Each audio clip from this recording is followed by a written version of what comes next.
Ang tanong ni Joey ay tungkol po sa palakpakan, ma'am. Ilang minuto po ba ang tinatagal ng pagtatrabaho sa isang babae bago ang totoong labanan?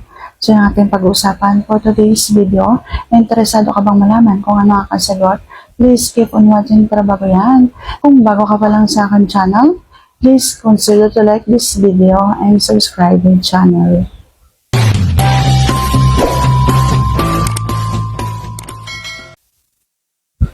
Ang sagot ko ay huwag mo masyadong tatagalan pero huwag mo masyadong bibilisan. Nandun ka lang sa gitna. At ang masasabi kong kung ilang minuto, pwede na doon yung 20 hanggang kalahating oras. Huwag mong sobrahan, huwag mong masyadong tagalan. Kasi yung pagtatrabaho naman ay maramdaman lang niyang sobrang sarap na sarap siya, okay na yun kasi sasarapan mo pa doon sa pinakatotoong labanan. Sasarapan mo pa sa pagkayod, pagkiyod, pagbaon, paghugot, ganyan.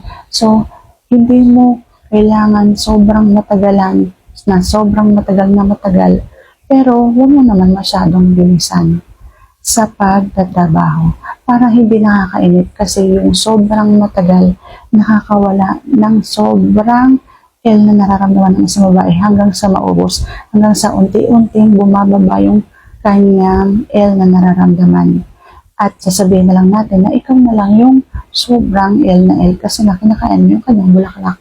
Pero yung babae naubos na, nawala na. Oo, nakikiliti pa rin siya. Pero yung palaban na isang babae ay naubos na yung na nararamdaman niya.